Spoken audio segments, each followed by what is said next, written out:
La Ligue 1 m'enthousiasme plus que jamais. Salut tout le monde, c'est TMF et aujourd'hui on va faire une vidéo qui va parler à pas mal de monde puisqu'on va évoquer le cas de plusieurs clubs de Ligue 1. On va aller du côté de Marseille, on va aller du côté de Lens, on va aller du côté de Paris, on va aller du côté du LOSC, de Rennes, bref. Je vous fais pas la liste complète mais je vais vous parler de ce que je vais attendre particulièrement dans cette saison pour le football français.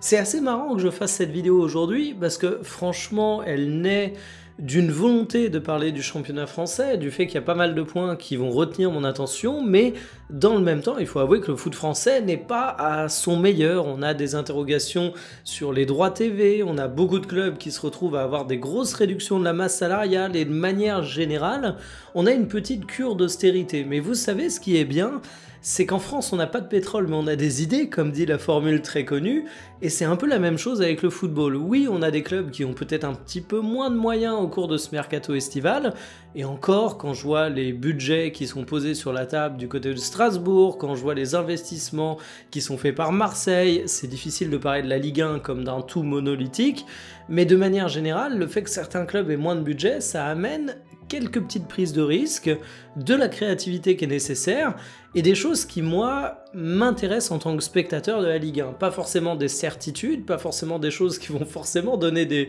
réussites absolument incontestables, mais des points d'interrogation. On va parler par exemple de Pogba, de Giroud, de Thauvin, des gloires, des champions du monde qui reviennent en France, et qui forcément nous laissent pas indifférents, ou du moins si vous en avez rien à faire, je sais pas comment vous faites, parce que moi je suis hyper curieux de voir par exemple ce que va donner la pioche à Monaco. Bref, on va balayer les sujets les uns après les autres, vous le voyez, il n'y a pas de sommaire, mais vous aurez tout le timecode de la vidéo pour sélectionner les moments. Installez-vous confortablement et bienvenue pour cette nouvelle vidéo Talk My Football.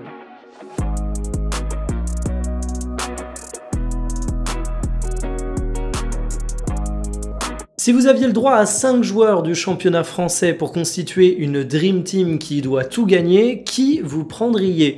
Ça tombe bien, c'est le principe de Sorare, le jeu qui sponsorise la vidéo, un jeu de fantasy football qui cartonne avec plus de 300 clubs et ligues sous contrat. Et la grande nouveauté, c'est qu'après la Liga, après la Première Ligue, après la Bundesliga, eh bien c'est notre bon vieux championnat français qui rejoint le jeu. Le principe, il est simple, vous constituez votre équipe avec les meilleures cartes et en fonction de leur performance dans la vie réelle, eh bien vous réussissez plus ou moins vos matchs, vous pouvez gagner des récompenses comme des rencontres avec de vrais joueurs, comme Zidane par exemple, vous pouvez gagner des maillots, vous pouvez gagner du cash, il y a évidemment une partie expérience, collection qui est hyper sympa et ludique. Concernant ma petite équipe personnelle, je prendrais Chevalier dans les buts, je prendrais Diakité en défenseur, Højbjerg en milieu de terrain, Gvara en attaquant et Hakimi pour compléter le tout. Évidemment avec les lancements des championnats, c'est le meilleur moment pour vous lancer et prendre de l'avance sur vos concurrents. Si ça vous tente de découvrir ce super jeu, vous avez le lien en description, vous pouvez le découvrir gratuitement, le lien est affilié et en plus ça vous donne le droit à un beau bonus. Sur vos premiers achats de cartes, vous avez jusqu'à 150 € offerts. Dans les points qui m'intriguent particulièrement en Ligue 1 cette saison, il y a évidemment l'Olympique de Marseille où je suis en train de me dire, est-ce que Marseille va pas être plus fort que jamais? Déjà, l'équipe de Roberto De Zerbi était une belle promesse au cours de la saison précédente, il y avait des vrais joueurs de ballon, Højbjerg, Adrien Rabiot, Greenwood, ça donnait quand même des résultats qui étaient extrêmement satisfaisants, mais là tu te retrouves avec une équipe qui non seulement se renforce d'un point de vue absolu, mais en plus colle de plus en plus aux exigences de son entraîneur et qui peut donc donner un truc hyper intéressant footballistiquement. Si je vous montre le tableau des recrues présentes jusqu'à présent, justement, nous avons Petchao qui va être évidemment énormément surveillé puisqu'il pourrait devenir la recrue la plus chère de l'histoire de l'Olympique de Marseille selon les activations de bonus. C'est un joueur que je juge hyper compatible avec les exigences de Roberto De Zerbi et en plus de ça, il va équilibrer un petit peu l'Olympique de Marseille en mettant un homme fort sur la gauche et ça, ça va amener quand même une équipe plus dangereuse que jamais. C'est pareil, il y a souvent eu la quête du grand attaquant du côté de Marseille. C'est un peu la grande telenovelas, le serpent de mer depuis qu'il y a le rachat qui a été fait par Franck McCourt, autant dire que ça date pas d'hier. Bah là, t'as quand même deux attaquants qui me font hyper plaisir. Amine Gouiri, j'étais le premier un petit peu sceptique lorsqu'il a débarqué du côté de Marseille, parce que c'est un joueur dont le talent n'est pas approuvé, mais on a été habitué au fait qu'il était en forme quelques mois et puis derrière ça redescendait. Bon ben les quelques mois de forme, on les a eu à Marseille, je vais pas être un oiseau de mauvais augure, j'espère qu'il va continuer sur ce niveau-là, et s'il le fait, bah Marseille a juste un excellent attaquant, et en plus de ça, il se paie le luxe d'avoir le renfort de Pierre-Emerick Aubameyang, qui est un recrutement que je juge intéressant à plus d'un titre. Le premier, c'est évidemment sportivement, parce que oui, il a été prendre son chèque du côté de la Saudi Pro League, mais il a été hyper pro là-bas, il a montré qu'il avait encore le niveau, et franchement, bah, je me dis que ça peut être un vrai atout pour l'effectif. Et puis en plus, Aubameyang, je suis content de le voir à Marseille, parce que bah, c'est une personnalité. Je sais que ça paraît un peu bête, un peu vain de dire ça, mais moi je kiffe entendre Aubameyang en conférence de presse, je kiffe voir Aubameyang sur le terrain parce qu'il dégage un truc qui est ultra positif, en plus on sait qu'il y a une vraie cote d'amour à Marseille pour Aubameyang, et en plus, bah ok, Aubameyang il est âgé, ok ça représente une prise de risque, mais lui et Gouiri ils pourront soit jouer ensemble, soit se concurrencer, soit se relayer quand l'un aura des temps faibles et l'autre un temps fort. Donc en fait, bah, les doutes que j'avais sur Gouiri, les éventuels doutes que je peux avoir sur Aubameyang, ils se compensent et je trouve que les deux, ça marche hyper bien. C'est une équipe où tu as également eu du recrutement qui fait sens au milieu de terrain avec Angel Gomes, l'ancien Lillois, qui va apporter une touche de créativité. Et d'ailleurs, quand on regarde le match amical de Marseille face à Aston Villa, bah, tu te dis que tu as une belle équipe. Hein, et encore là, t'as pas Aubameyang ou Kondogbia au départ, t'as pas Pek Chao, t'as Medina qui est présent en défense et c'est quand même une recrue intéressante. Donc si je récapitule, et je vous ai même pas parlé de tout parce qu'on aurait pu parler de l'arrivée de Timothy Weah également, ben Marseille c'est une équipe qui a un potentiel offensif qui est hyper intéressant, qui se retrouve avec des postes où il y a une vraie concurrence qui est mise en place, où t'as peut-être encore pas terminé ton mercato parce qu'on parlait de Zegrova par exemple, même s'il a l'air de peut-être un peu plus rester du côté du LOSC, mais sinon t'as Amin Adli qui était également pisté. Ça pue le football cette équipe de Marseille, et je me dis qu'un grand Olympique de Marseille, bah, c'est également synonyme d'un championnat français qui va être hyper divertissant à suivre. J'ai parlé de Marseille, parlons désormais de ce qui fait mon intérêt côté Paris Saint-Germain pour la Ligue 1 et comment ne pas parler de Lucas Chevalier. Déjà, il n'y a pas 4000 sujets autour du PSG. Tu dois renforcer l'équipe qui est championne d'Europe, je pense que je ferai une vidéo dédiée à cette question, mais c'est toujours quelque chose qui est extrêmement délicat. Il va y avoir l'arrivée de Zabarni, mais le gros événement, le truc qui bouscule vraiment la hiérarchie, c'est Lucas Chevalier. Et que vous en ayez quelque chose à faire ou pas du Paris Saint-Germain, ça va être un truc qui est censé vous intéresser parce que Chevalier, c'est tout simplement l'avenir du football français. Je pense que Mike Maignan va faire sa Coupe du Monde 2026 et qu'après, on n'aura plus Didier Deschamps, on aura peut-être des cartes qui seront rebattues. Et là, bah Maignan actuellement il a 30 ans, hein, donc forcément post-Coupe du Monde 2026, admettons que Chevalier arrive à s'imposer au Paris Saint-Germain, qui est la meilleure équipe du monde. Ils ont remporté la Champions League, bah cela lui donnerait quand même un statut assez particulier. Donc est-ce qu'il va être capable de franchir cette gigantesque marche pour sa carrière? Bah, j'espère de tout cœur. En tout cas, il a fait des bons matchs de Ligue des Champions au LOSC. C'est un gardien qui a encore une grande marge de progression, qui monte de niveau de saison en saison, et il va être également très intéressant à suivre du côté du PSG parce que bah, il va forcément y avoir des commentaires assez particuliers. Alors ça n'a pas donné lieu à un contexte qui va être très favorable à Chevalier. Je pense même qu'on peut décrire le futur climat comme potentiellement toxique parce qu'on aura tout le temps des comparaisons avec Donnarumma. Et d'ailleurs, qu'il y ait cohabitation ou pas, hein, parce que même si le PSG arrive à virer Donnarumma au cours de ce mercato estival, Donnarumma, à travers... j'allais dire 5 gros matchs de Ligue des Champions, mais peut-être même 4, il a réussi à s'imposer comme un des hommes majeurs du titre en Europe pour le PSG. Et du coup, ça va construire sa légende, et j'ai l'impression qu'il y en a qui retiennent que ça dans son passage au Paris Saint-Germain. Or, Donnarumma, il y a eu ce passage très très haut, mais il y a également eu des phases très très basses. Mais tu vas te retrouver avec des nostalgiques de Donnarumma, et des mecs qui, à chaque fois que Lucas Chevalier va se planter, vont sortir « Ah, on aurait mieux fait de garder Donnarumma ». Donc en fait, ça va être un sujet qui va être hyper intéressant, un peu toxique, je le redis, mais moi... je fais partie de ceux qui vont être patients avec Lucas Chevalier, qui vont être bienveillants à son encontre, parce que je pense vraiment que c'est un gardien qui a du talent. Il va falloir qu'il ait les épaules solides du côté du Paris Saint-Germain, mais ça va être une attraction majeure du côté de la Ligue 1. Question de rester à Paris en Ligue 1, il va falloir observer le Paris FC. Et je dis ça, je suis pas parisien.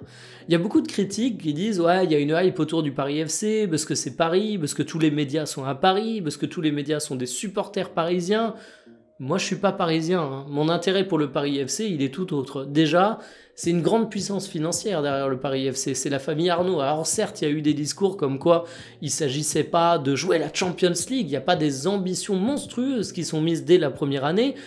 Mais quand tu veux investir intelligemment dans le football, tu vas pas hurler sur tous les toits. Non mais on est prêt à surpayer n'importe quel joueur, considérez-nous comme un gros pigeon. Mais en attendant, la puissance financière, elle est là. Hein. Quand tu regardes le salaire qu'ils donnent à Moïse Simon qui vient du FC Nantes, tu te rends compte que c'est pas n'importe quel club de Ligue 1 qui pourrait poser ça. Quand tu regardes leur mercato, il y a quelques petits transferts qui sont posés ici et là avec des noms intéressants. Tu as par exemple Otavio, où tu vas quand même poser 17 millions. Noah Sanguis, c'est quasiment 10 millions. Tu as eu des rumeurs sur des joueurs qui auraient pu exiger des gros salaires, comme Benjamin André, qui finalement plonge du côté du LOSC, mais ça vous montre un petit peu les ambitions. Donc oui, le Paris FC est un club qui, à l'échelle du football français, peut être considéré comme un club riche. Donc déjà, ça c'est intéressant, d'avoir une nouvelle grosse puissance en Ligue 1. Mais en plus, le deuxième argument, c'est qu'il y a également Red Bull dans cette affaire. Red Bull, on les aime, on les déteste, c'est pas la question.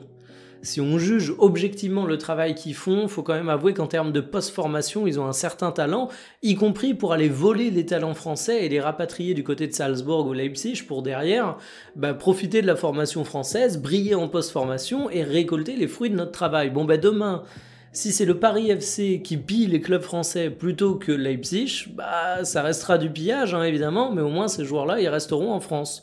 Et qui sait, peut-être même qu'on va avoir, non pas du pillage, mais une bonne formation qui profite de l'excellent bassin parisien, parce qu'on a beaucoup de talent dans le bassin parisien, et derrière, cette excellente formation, elle donnera des jeunes joueurs qui vont débarquer du côté du Paris FC, qui seront bien post-formés, et on aura un projet qui aura à la fois la puissance économique pour garder les joueurs, mais aussi le savoir-faire pour détecter les meilleurs jeunes. Et ça, ce serait hyper cool pour notre Ligue 1.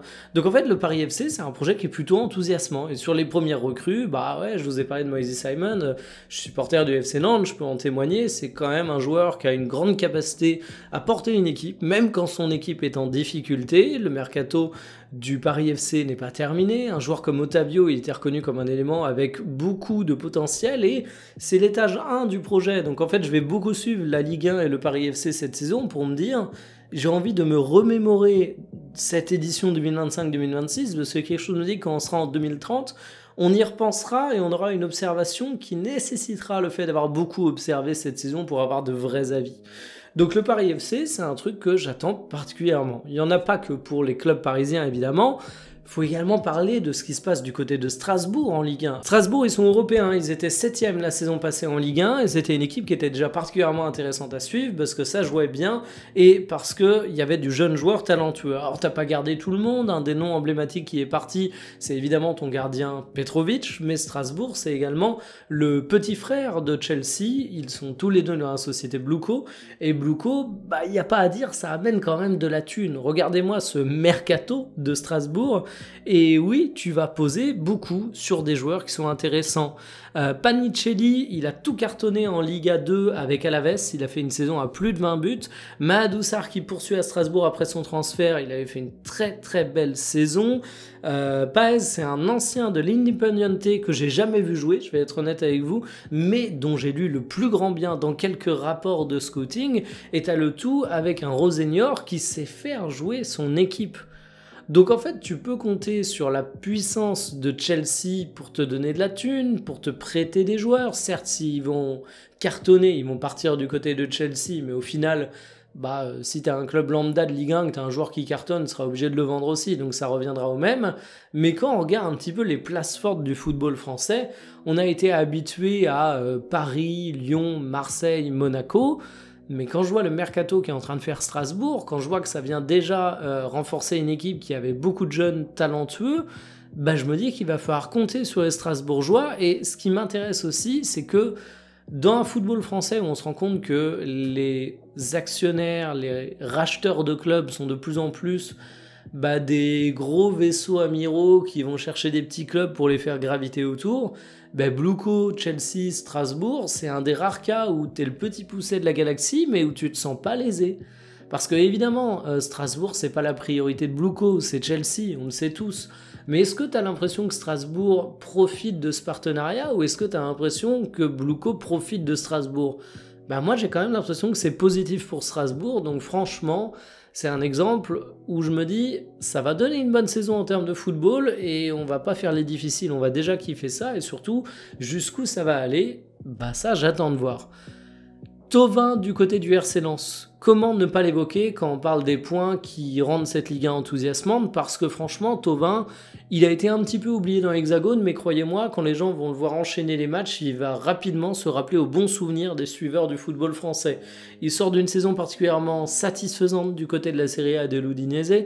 26 matchs, 9 buts, 5 passes décisives. Je vous mets le petit graphique qui vient de datascout.fr et vous vous rendez compte qu'il brille dans absolument toutes les catégories. C'est un attaquant qui fait partie des meilleurs de son championnat. Alors je tiens à dire que le graphique est un peu biaisé parce qu'il compare au faux numéro 9.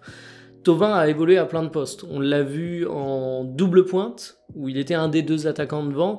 On l'a vu à droite d'un 4-4-2. On l'a vu derrière l'attaquant dans un 4-2-3-1, ce qui fait qu'il va se retrouver avec plus de situations de dribble qu'un simple faux numéro 9 par exemple. Mais ça confirme ce graphique, ce que j'ai vu de visu quand j'ai rattrapé la saison de Thauvin à l'Udinese, c'est que c'est un joueur qui a encore du feu dans les jambes. Physiquement, c'est 32 ans, il se voit pas du tout. Il a encore une capacité de dribble, il a encore une capacité de percussion qui est assez intéressant, et surtout, c'est un joueur de talent, Thauvin. C'est un mec qui sent bien la dernière passe qui va pouvoir faire mal et qui va donner une passe décisive, ou même l'avant-dernière qui va faire la différence. C'est encore un mec qui a le sens du but, et c'est un joueur de talent que recrute Lens. Alors, il y a toute la petite histoire croustillante de rivalité RC Lens, LOSC, le fait qu'il avait signé à Lille, que finalement il n'est pas resté à Lille, c'est moins qu'on puisse dire, il est parti immédiatement. Mais franchement, Thauvin, c'est quand même un des grands noms de la Ligue 1 au cours de la période récente. Ce qu'il a fait à Marseille, c'était assez marquant. On le voit revenir à 32 ans alors que c'est pas un pari. Et je vais vous parler d'autres joueurs comme Giroud, comme Pogba. Il y a un petit aspect pari. Pour moi, Thauvin, c'est pas du tout ça. Thauvin, c'est pas un pari. C'est une plus-value qui est évidente pour le RC Lens. Et j'ai juste envie de leur dire félicitations pour le recrutement et félicitations également pour leur communication lorsqu'ils annoncent les recrues avec leurs petites vidéos façon Simpson. Elles sont juste délicieuses. Si vous n'avez pas vu ça, allez sur le compte officiel du RC Lens. C'est du grand art. Ce qui n'est pas forcément du grand art, c'est le travail du Stade Rennais. Bon, je suis un petit peu sévère en disant ça, mais en fait, je fais référence à la saison passée. Vous le savez, Rennes s'est fait peur l'année dernière, s'est même retrouvé à certains moments aux portes de la relégation. Finalement, quand on regarde le classement général de la Ligue 1, c'est pas si pire, ils ont fini 12e, mais c'est quand même pas à la hauteur des moyens investis au cours du mercato hivernal, et surtout des ambitions du Stade Rennais.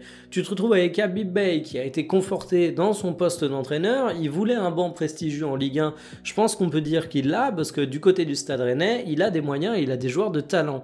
Il y a eu un gros mercato au cours de l'hiver, ça s'est confirmé au cours de cet été. Il y a 2 recrues en provenance de l'Olympique de Marseille qui sont des anciens Nantais, on en a beaucoup parlé, Valentin Rongier et Quentin Merlin, mais tu as également Brassier qui arrive de Brest, le retour en Ligue 1 de Frankowski, et tu as quand même beaucoup de joueurs que je suis pressé de voir évoluer. Jaoui Cissé par exemple, il s'est beaucoup fait remarquer au cours de Euro Espoir, ça fait pour moi partie des joueurs qui vont incontestablement se faire beaucoup remarquer et monter de dimension au cours de cette prochaine saison de Ligue 1. Il y a du monde au milieu de terrain, on peut également évoquer un Seko Fofana qui est revenu pour un salaire XXL qui pour le moment n'est pas à la hauteur de mes attentes mais qui va bien à un moment ou l'autre forcément répondre un peu plus présent. Et en fait, ce Stade Rennais, tu commences mine de rien à avoir une équipe qui s'est bien reconstruite avec ses 2 mercatos, qui a posé beaucoup d'argent sur la table, qui doit faire valoir ses ambitions dans une Ligue 1 où tu as un Marseille plus fort que jamais, où tu as un Monaco qui n'a pas perdu trop de joueurs clés, où tu as un Strasbourg qui a recruté de manière importante. Bref, il y a de la concurrence, le Stade Rennais a des ambitions. Bon, est-ce que ce serait pas le moment parfait pour juger définitivement le travail d'Habib Beye? En tout cas, le Stade Rennais, ça va être une saison très très intéressante à suivre. Du côté du LOSC, ce qui va m'intéresser, c'est évidemment Olivier Giroud. 3 buts en 3 matchs, exceptionnels. Bon, évidemment, ce sont des matchs amicaux. On va pas trop s'y attarder. Il y a un doublé qui a été inscrit face à Venezia. Il y a un but qui a été inscrit face à West Ham. Reste que Giroud, ça a encore la forme. Et qu'ok, il va avoir 39 ans, mais il faut quand même saluer le fait que que ça fait plaisir de voir le meilleur buteur de l'équipe de France être de retour au LOSC. Alors on sait que du côté, être de retour en France et aller au LOSC, on sait que du côté de la MLS, ça s'est pas passé à merveille, mais il y avait également beaucoup de questions tactiques. Et vous savez quoi? Limite le fait qu'il soit, entre gros guillemets, planté en MLS et qu'il débarque en Ligue 1 derrière, je vois ça comme un atout. Parce que Olivier Giroud, c'est le mec qui est donné mort dans le film à chaque début de saison. À chaque fois, Olivier Giroud, tu te dis qu'il va se faire bouffer, qu'il est trop vieux, qu'il n'est pas assez compétitif, que la concurrence est trop grande, que ça l'a toujours fait, mais vous verrez, cette fois ça le fera pas. Sauf que Giroud, il a toujours donné satisfaction. Alors évidemment, il y a des moments où on l'aurait espéré un petit peu plus haut, je dis pas qu'il a fait un passage légendaire du côté d'Arsenal, mais Giroud, on l'a souvent condamné et il a souvent fait fermer les bouches, il suffit de voir ce qu'il a fait du côté du Milan. Bah, j'ai l'impression que ça va faire la même chose du côté du LOSC. Alors oui, Giroud, il est vieux, disons-le, on va pas y aller par quatre chemins. S'il est en Ligue 1, c'est parce qu'il est vieux, c'est parce que c'est un gros daron. Mais Giroud, ça a de toute façon jamais été le joueur qui ressemblait à un ailier de 18 ans qui signait son premier contrat professionnel et qui avait le feu dans les jambes. Giroud, ça a jamais été un dribbleur fou d'une explosivité monumentale et avec la vitesse de pointe digne d'une Bugatti Veyron. Olivier Giroud, ses qualités... elles sont toujours présentes en 2025. Il y a un moment, je pense qu'il va planter beaucoup de buts du côté de la Ligue 1. Et je vous parlais avec Florian Thauvin d'une personnalité qui était de retour dans le championnat, mais dont j'avais pas trop de doutes sur sa capacité à apporter à l'équipe. C'est un peu la même chose pour Olivier Giroud. Alors est-ce qu'il sera aussi bon qu'un Jonathan David qui remplace et qui est quand même la grande perte du côté du LOSC? Je sais pas. Évidemment, Olivier Giroud est un joueur très situationnel que tu vas pas pouvoir employer dans toutes les situations. Mais je suis quand même diablement pressé de voir les prestations qu'il y a à faire du côté du LOSC. Il est venu le temps de parler de Paul Pogba. Bah ouais, comment parler de nos attentes autour de cette Ligue 1 sans parler de Pogba, parce que Pogba, c'est l'amour du football. C'est la première chose que j'ai envie de dire. Je vais être objectif dans la suite de mon propos, mais je vais commencer en parlant avec le cœur. Moi, Pogba, c'est le mec qui me fait allumer ma télévision pour regarder un match de foot. C'est un joueur qui, quand j'étais plus jeune, me laissait espérer que le meilleur du monde allait être français. C'est un mec que je voyais absolument tout gagner, tout accomplir. Il se trouve que sa carrière a été faite de haut et de bas, de périodes de prime absolument exceptionnelles avec l'équipe de France, de périodes de désillusion avec l'enchaînement des blessures, avec sa suspension pour dopage. Mais en attendant, j'ai toujours envie de voir Pogba réussir. Est-ce qu'il va réussir du côté de Monaco? Je dois vous avouer que... je suis pas forcément très confiant et mon pronostic c'est plutôt qu'il va jouer une quinzaine de matchs, qui va être bon mais pas exceptionnel et qu'on va terminer la saison en se disant ouais, j'espère de tout cœur me planter, mais il va falloir que le footballeur soit à la hauteur du personnage médiatique parce que le retour de Pogba en Ligue 1, qu'est-ce qu'on en a fait des tonnes. On a eu des articles, on a eu des avis de préparateurs physiques sur le fait que Pogba a été extrêmement sérieux. Bon, la réalité c'est que pour le moment Pogba à Monaco c'est quoi ? C'est un feat avec l'influenceur iShowSpeed, j'ai oublié son nom si c'est bien ça, de grands articles dans la presse, un lancement de marque de bijoux de luxe avec sa femme, mais pour le moment ça caresse pas trop le cuir du ballon. Donc je suis très pressé de voir ce que va donner Pogba, parce que je ne perdrai jamais espoir de voir Paul Pogba réussir. J'ai beau être critique, j'ai beau être dubitatif, j'ai beau être sceptique, j'ai beau être craintif. La vérité, c'est que je vais regarder tous les matchs de Monaco en espérant voir des minutes de Pogba qui revient au top. Et franchement, je pense qu'on est beaucoup comme ça en France.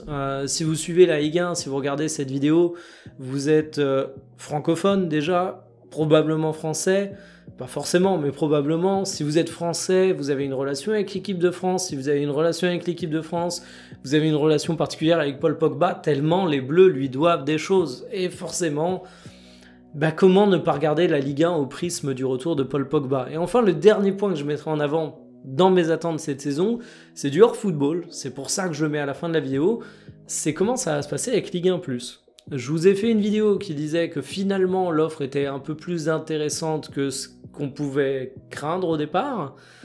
Il se trouve qu'il y a une dernière polémique qui est sortie depuis la sortie de cette vidéo sur le fait qu'il disait, c'est le compte officiel Ligue 1+, qui a dit sur les réseaux sociaux qu'il n'y avait pas de notion de foyer, qu'on pouvait se connecter à deux simultanément, même si on n'était pas dans la même maison, et c'est ça qui faisait que je vous disais que l'offre était hyper intéressante, et leurs CGV vont pas dans ce sens. Alors est-ce qu'ils ont oublié de modifier les CGV, vu qu'ils semblent avoir rétro-pédalé sur le sujet? Est-ce qu'ils peuvent vous la faire à l'envers du jour au lendemain? De toute façon, l'abonnement qui permet d'en profiter, il est sans engagement. J'en sais rien. Mais c'est pour vous dire, c'est un bordel monumental en termes de communication autour de Ligue 1+, mais ça pourrait être une offre intéressante. Moi, je suis pressé de suivre cette Ligue 1 également pour voir la qualité de cette chaîne. Est-ce que les consultants vont être au niveau? Est-ce que les émissions vont être sympas? Est-ce que la qualité de production sera satisfaisante?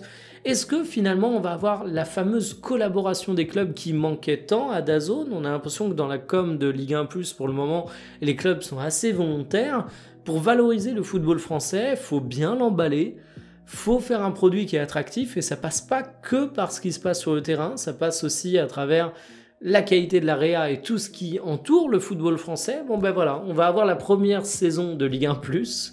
Est-ce que ça va donner une bonne chose ou pas? Mystère, mais ça va être un point d'intérêt. Donc voilà, il y aurait eu plein d'autres sujets à aborder sur une bonne vieille Ligue 1, mais vous avez à titre très subjectif ce qui va retenir mon attention. J'aurais pu parler d'autres trucs, mais la vidéo est déjà tant qu'assez longue. Je vous dis à demain pour une prochaine. Salut!